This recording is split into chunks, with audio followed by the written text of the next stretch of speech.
Olá pessoal, tudo bem com vocês? Estamos aqui para mais uma aula de matemática, certo? Professor aqui, Jusciliano, que vos fala. E nesta aula, iremos trabalhar com regra de 3, tá certo? Vejam só. Temos que nos deparar com grandezas, né? O que são grandezas? Grandeza vai ser tudo aquilo que pode ser medido, tá certo? Na regra de 3 simples, né, que a gente vai estar trabalhando agora, a gente vai começar a ver situações aí, situações probleminhas, né, que vão surgir aí. Nesses problemas, teremos aí relacionada duas grandezas, tá certo? Quando situações, problemas se referem a duas grandezas, a gente vai ter a regra de 3 simples, tá certo? Se meu problema tiver mais de duas grandezas, eu vou estar trabalhando com regra de 3 composta, tá? Mas antes, vamos compreender um pouco, né, na nossa regra de 3 simples, né? A gente tem que saber verificar quando as grandezas são diretamente ou inversamente proporcionais, tá certo? Diretamente ou inversamente proporcional. Diretamente é aquela situação em que, se uma grandeza aumenta, a outra aumenta, tá? Por exemplo, se você vai no posto de gasolina abastecer tal veículo, né? Quanto mais litros de gasolina você inserir no seu veículo, mais valor você vai ter, né, que pagar, né? É a lógica, né, pessoal? Então, se aumenta de um lado e o outro aumenta, são grandezas diretamente proporcionais, tá bom? Em outra situação, por exemplo, podemos citar uma obra. Vamos supor que alguém está construindo um determinado muro, tá? Eu tenho 5 pedreiros construindo a obra, né? Fazendo esse muro aí, construindo esse muro. Sabe-se que esses 5 pedreiros fazem o serviço em 10 dias. Aí eu pergunto, se eu aumentasse a quantidade de pedreiros nessa obra, daria para fazer esse muro em mais dias ou menos dias? Perceba o seguinte, então, eu estou aumentando o número de pedreiros, né, nessa obra, consequentemente ele vai fazer o trabalho mais rápido, ou seja, em menos dias, não vai? Então, se eu aumento de um lado e o outro diminui, eu tenho grandezas que são inversamente proporcionais, tá certo? E aqui eu trouxe para vocês aqui um exemplo, né, para a gente já ir na prática, né, e ver como funciona a situação envolvendo cálculos, né, dessas situações aí, tá bom? Então vejam só, os pares de números 18 e 10 e 15 e x são grandezas inversamente proporcionais, por isso x vale. A nossa situação aqui, a nossa questão já está afirmando que as grandezas que foram dadas aqui, elas são inversamente proporcionais, tá certo? Pessoal, estamos trabalhando com proporcionalidade, não é isso? Então, proporção, a gente já sabe o que é. A gente vai ter uma fração que tem que ser igual a outra, né? Inclusive, quando eu encontro a constante de proporcionalidade, quando eu pego tal fração, a primeira fração, divido a primeira fração e encontro um valor ali. Na segunda fração também eu vou dividir essa fração e encontro o mesmo valor da primeira fração. Esse valor que a gente encontra é chamado de constante de proporcionalidade, certo? Não pode esquecer disso aí. No mais, também não esquecer a definição de razão, né? Razão é o quê? É um quociente entre dois valores quaisquer, né? Vai lembrar que o segundo valor tem que ser diferente de zero. Não pode esquecer disso aí, tá bom? Vamos aqui na prática, né? Vamos montar a nossa situação e ver, né, qual das opções a gente teria que marcar, né? Suponha que a gente estivesse fazendo a nossa prova e tivesse essa questão no momento para a gente responder, né? Então vejamos. A primeira situação, 10 e 18. Então 10 está para 18, né? Então a gente vai montar aqui, ó.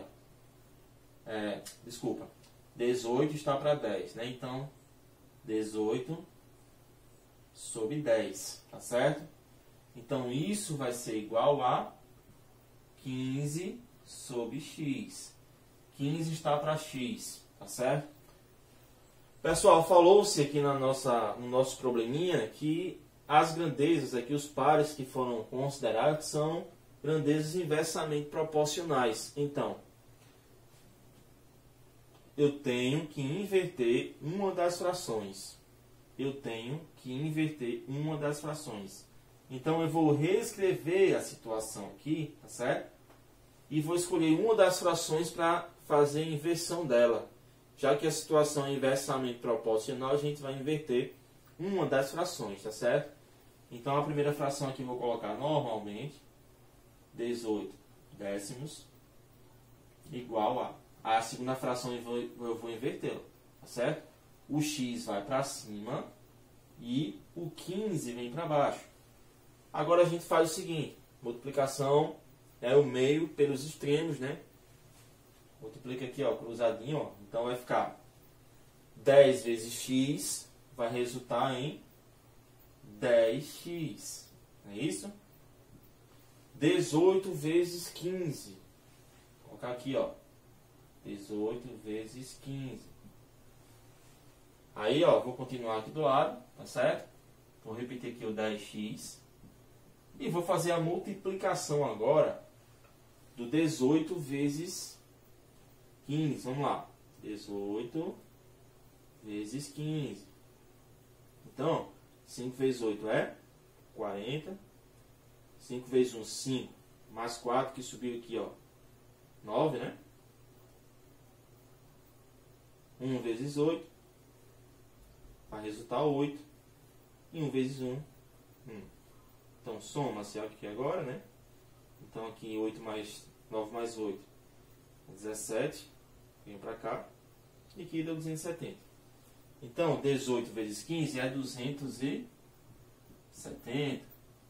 Isola-se o valor x. E vai ficar o 270 e o 10 vem aqui para baixo. Não é isso? Então, x vai ser igual a 270 vezes, dividido para 10, né? Então, a gente pode cortar um zero aqui e um zero aqui, ó. 27 dividido para 1 resulta em 27. Então, x vale quanto? 27. Então, ó, das minhas opções, eu tenho 27 aqui, tenho na opção D. Então, ó, tinha que marcar essa opçãozinha aqui. Tá certo? Verifiquem o próximo exemplo. Então, pessoal, ó, um veículo consome 60 litros de gasolina para percorrer 5 km. Quantos litros de gasolina esse mesmo veículo gastará para percorrer 100 km? Pessoal, vamos organizar as grandezas, né? Cada situação no seu devido lugar. Vocês podem construir tabelas também se quiser, certo? Então, de um lado eu vou separar aqui, ó, os litros, tá? Litros de gasolina. E do outro lado eu vou separar aqui os quilômetros, tá certo? Então, ó, proporção, tá certo?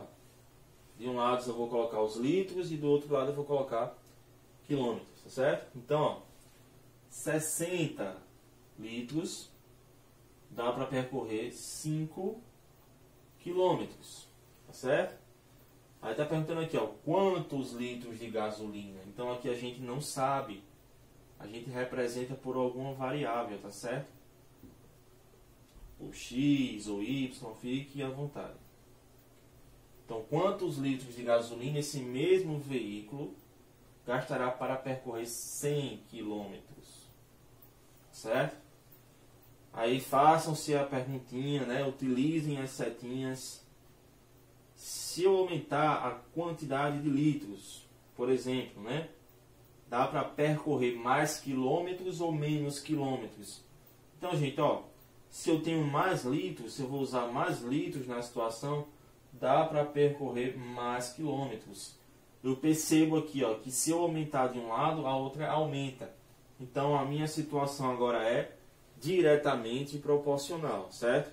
Então, ó, se é diretamente proporcional, você já pode fazer o seguinte, a multiplicação dos meios pelos extremos, tá? Então, ó, multiplica em cruzadinho, ó. Primeiro que está para x, dá para multiplicar. 5 vezes x vai resultar 5x, certo?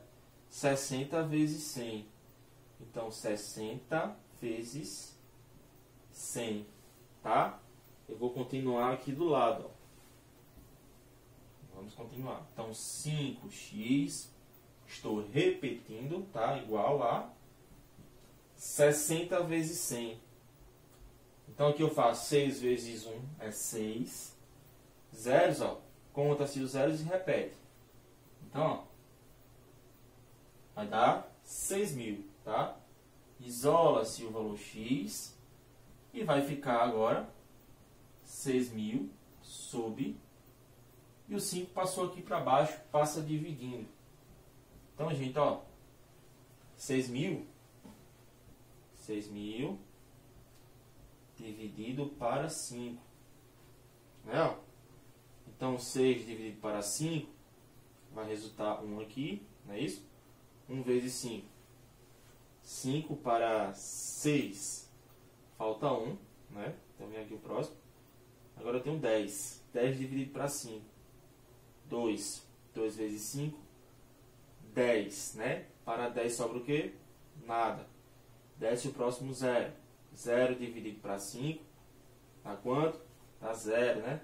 0 vezes 5, 0. Para 0 sobra nada. Desce o outro 0 aqui, ó. 0 dividido para 5, né? Vai dar 0. 0 vezes 5, 0. Dá 0, sobra nada. Então, ó, eu vou ter o valor x aí com 1.200,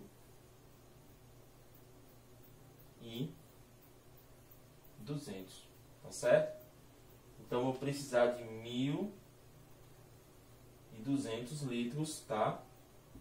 Para fazer o percurso aí de 100 km, tá certo? Espero que vocês tenham compreendido, tá? Toda e qualquer dúvida, pode entrar em contato comigo para sanar, né, possíveis dúvidas. E com relação às atividades, fiquem atentos às informações que serão repassadas pelo grupo da turma, tá bom? Então, forte abraço e até a próxima aula. Tchau, tchau.